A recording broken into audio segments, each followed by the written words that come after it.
I am not super was not super familiar with the breadth of her work. I certainly knew the hits, right?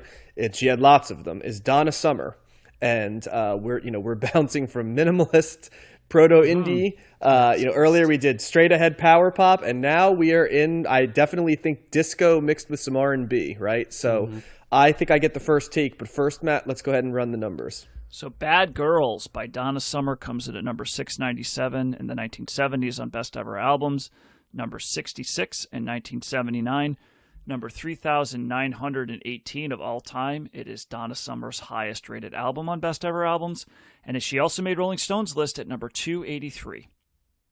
Okay, well, I have an admission, guys.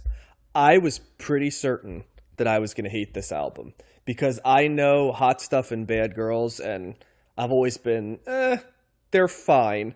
I was shocked by how much I liked this album quite a bit. And the reason I liked this album was because there are a lot of good deep cuts on this album. And I would say this is disco done right, would be my description for it. Now, I put a couple caveats. This is a long album. Yeah. So probably too long would be my take, for sure. I think it's a better album at like a 45-minute length than it is at is it like 80 minutes? I think somewhere around that way. I think is that it is. Does that say? Oh, it doesn't add it. 12, it doesn't right? add it up Hour for me. 12, so Wikipedia. 72 minutes. 72 minutes, yeah. So from that end of things, I don't know if you need quite that much Donna Summer, or disco, I guess is a better way to put it. Or you just need more Coke. That's all. Or you need more Coke, right? Or just it blends together a little bit more.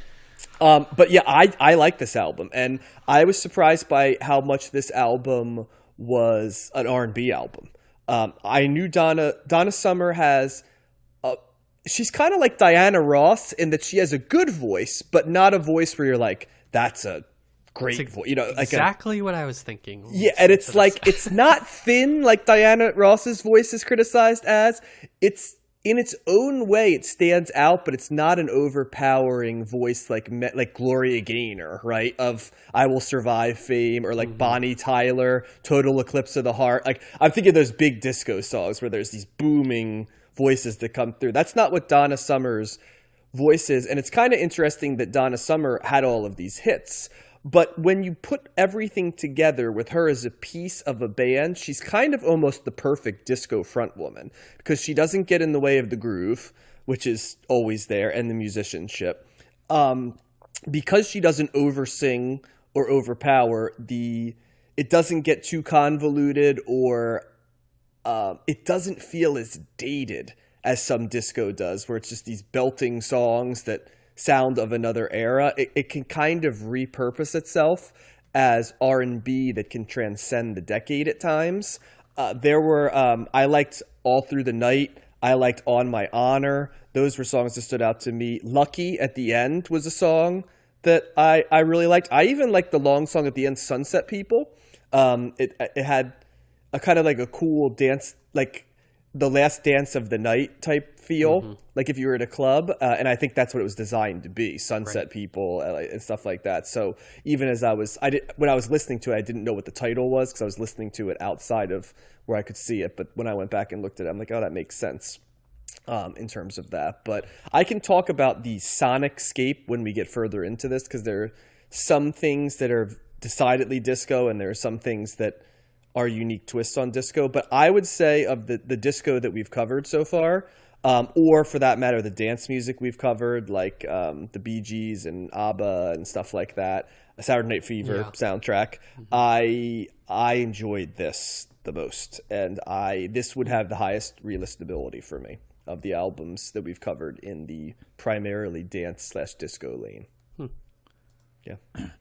Matt, how about you? For me, this album, it wasn't probably too long. It was definitely too long. And I think there's definitely elements of this that I like. I think one of those is that there's more. It's not a straight up disco record. There is some variety on here. She does kind of tone it down. There's some ballads. There's like a kind of almost like a country type song too, as well.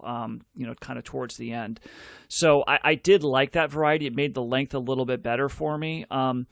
And the disco type songs themselves are very catchy. Especially you got the 1-2 punch of Hot Stuff and Bad Girls. It's just like full blown dance records that are really catchy and stuff that, and they're tracks 1 and 2, which 1 we and should 2, right? mention too. Yeah, and so that's like great stuff to play like at a club or at a wedding, like that stuff that just gets people off on the dance floor and you get you really involved in it. I thought that there was some good guitar work too. There was a cool guitar solo right off the bat on Hot Stuff. I'm like, man, they're kind of shredding on the guitar there that I don't know if I never really cared to think about that before. So there are elements of this that were interesting. This is a hard album to listen to for as long as it goes on. It's just, I think there's only so much of like the disco type sound that I can really, stomach at any point in time.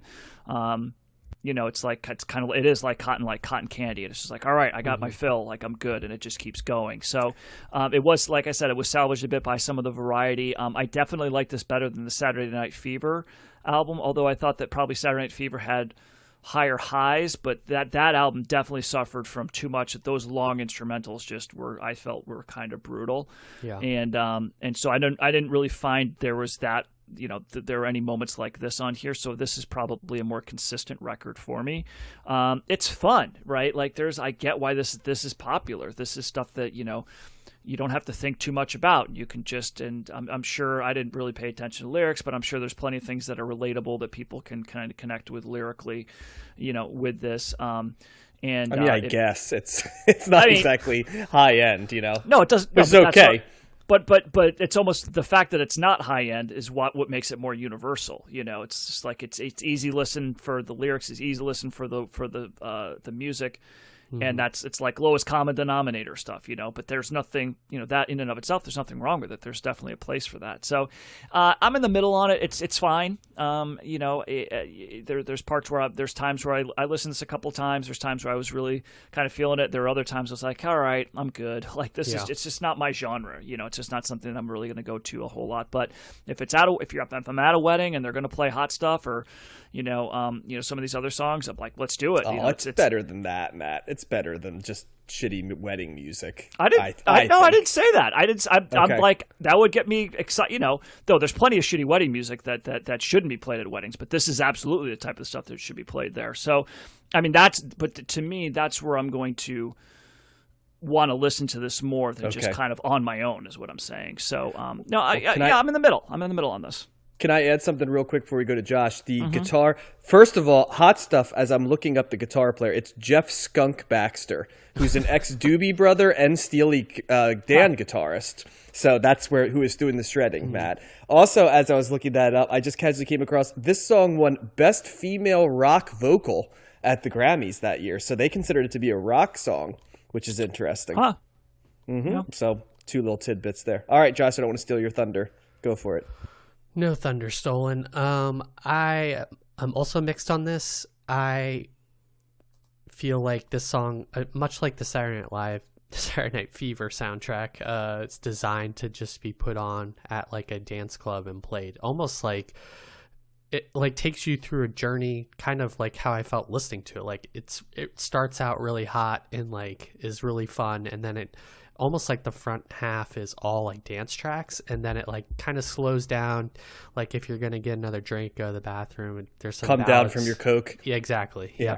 And then you take that second bump, baby, and then at the end it finishes strong. That's probably not too far from the truth. I know. See, I think it's the structure of the album, I think, is designed to go on that journey, and that's kind of how I felt listening to it as well. It, like Matt said, it kind of around lulls. Can't get to sleep at night. Yeah. All through the night, and then our love.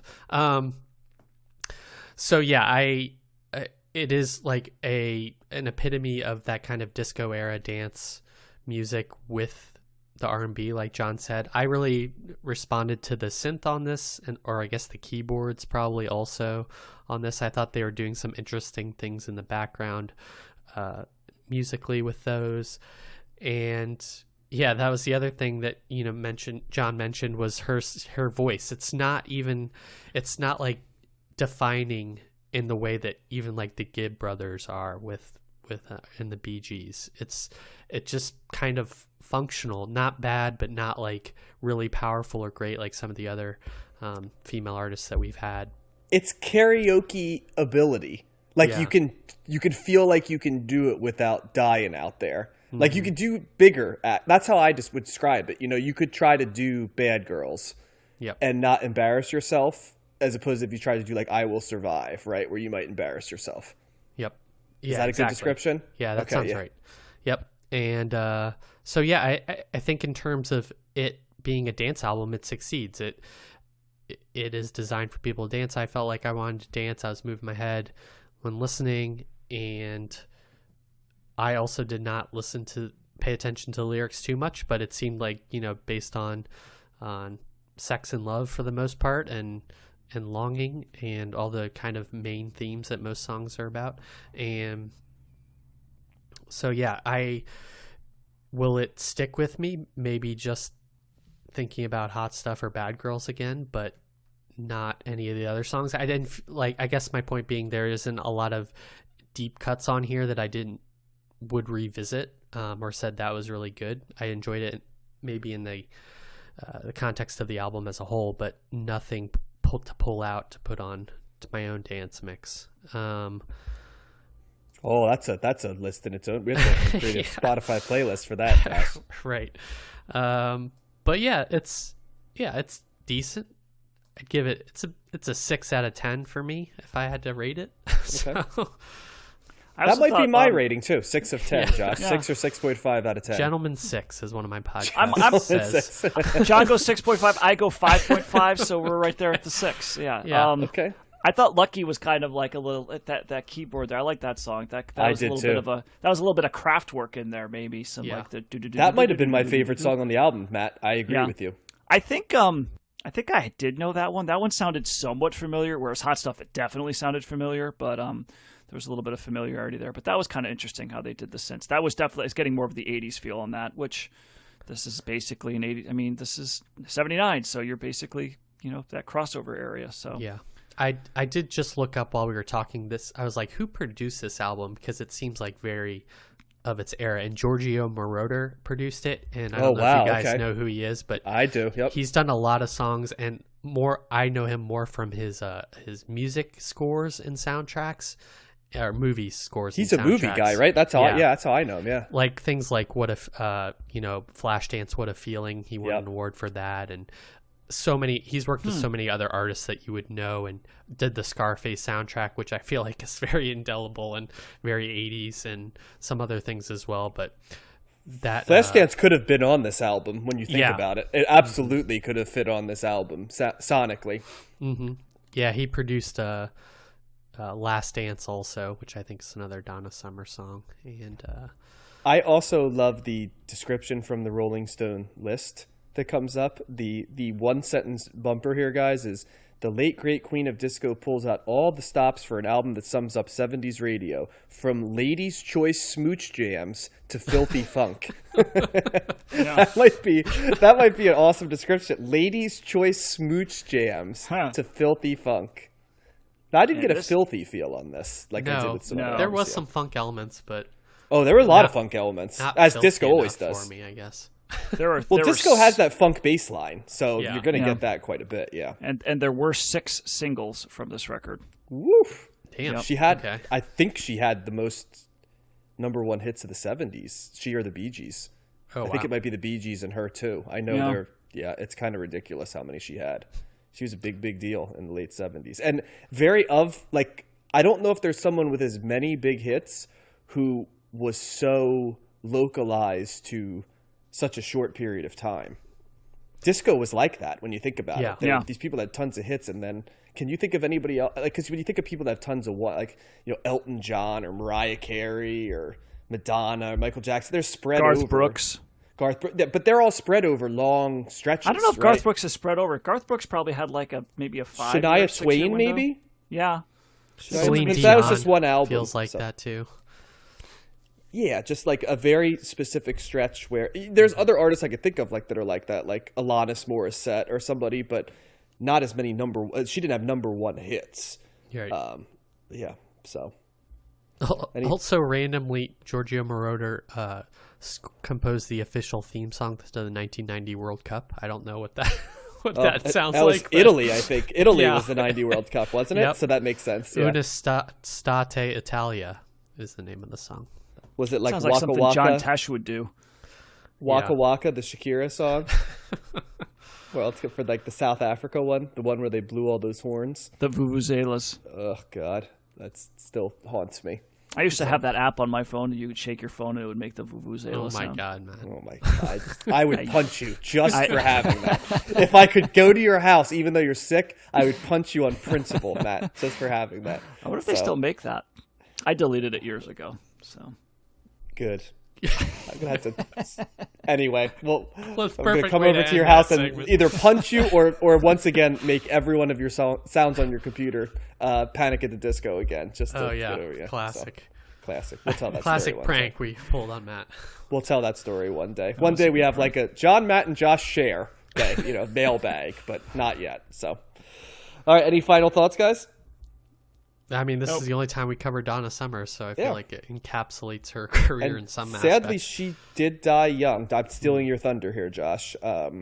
She died of lung cancer shortly after 9/11. I think she said that she thought it was the result of living near. She was in an apartment in the Twin Towers, but they did note that she was a smoker for a long time and played in smoke-filled clubs and had multiple members of her family with lung cancer.